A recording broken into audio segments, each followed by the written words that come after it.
Why monks were afraid of women's eyes. They feared her gaze more than any blade, because it was not sharp, because it was not fast, because it did not kill the body. It killed the soul. Or worse, it woke it. There is a story whispered through monastery halls, inked in the margins of sacred texts, and scratched beneath old pews. A story the monks dared not preach, but which lingered in the silence after prayers. It speaks not of demons or war, but of something far more dangerous. A woman, with eyes.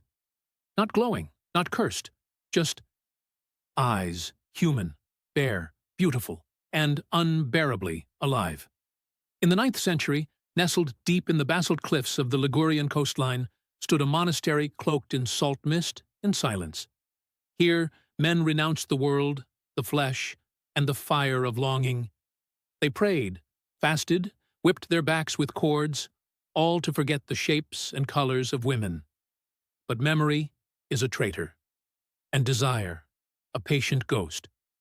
One by one, the monks began to break, not with screams or sins, but with dreams. They dreamed of eyes, looking, watching, holding. Eyes that did not judge, but saw. Eyes that forgave.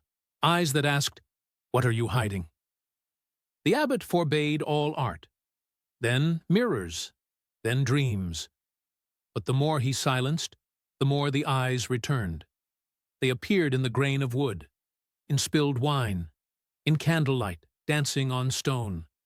And sometimes, just before waking, the monks swore they heard a voice. "If you fear my eyes, what do they reveal in you?" No one dared answer.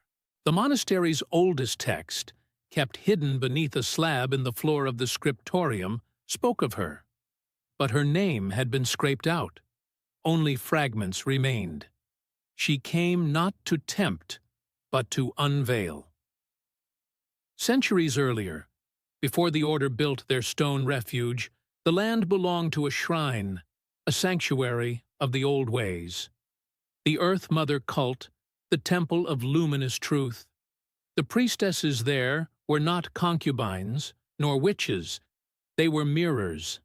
It is said that one such priestess was so attuned to the souls of men, she could unearth their secrets with a single glance. A warlord once knelt before her, sword in hand, then wept like a child and left his army. A bishop ran into the sea to cleanse what he had done. A poet vanished into the hills, never writing again. She didn't curse them. She didn't touch them. She only looked. But that look broke men. Centuries later, when the monks took over the land, they did not burn the shrine. They built around it, buried it, prayed above it. And still, she remained. Some nights, the monks awoke to her presence, a warmth in the dark, not flesh, not ghost, just presence. And her eyes, always her eyes. One young novice, Brother Alban, carved her eyes into the wood of his bunk. Another wept during prayer, whispering a name he swore he never knew. A third, Brother Thorn, screamed in the middle of Mass, "She sees me!" They silenced him with herbs, but his drawings remained. Eyes in the margins, eyes in the corners of manuscripts, eyes staring out from holy texts. She would not be forgotten.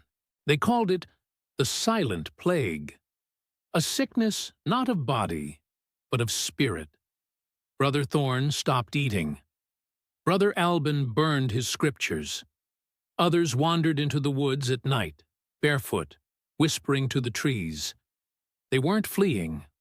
They were following. Some returned with eyes full of tears.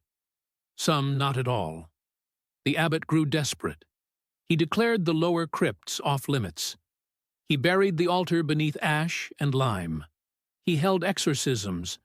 But how do you exorcise a memory? How do you bury the gaze of a woman who was never yours to begin with?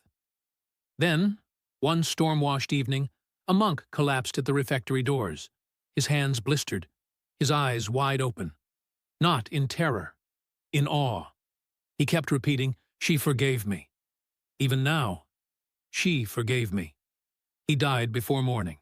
The abbot wrote to Rome, pleading for guidance, but no answer came. Instead, a traveling priest arrived, cloaked in gray, eyes hard as stone. He brought fire and silence. He ordered the entire library burned. He sealed the crypts with molten lead.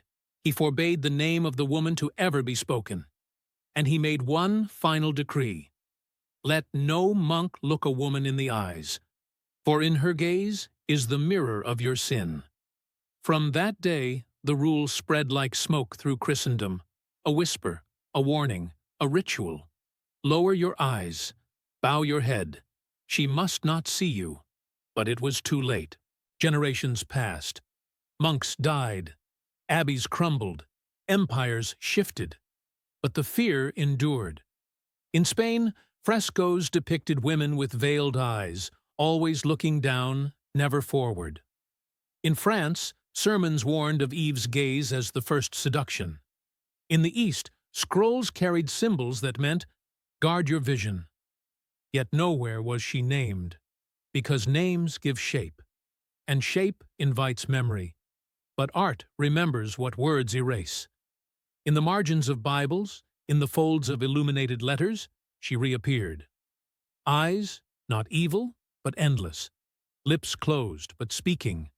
And robes parted at the heart, not to tempt, but to reveal. Not flesh, but truth.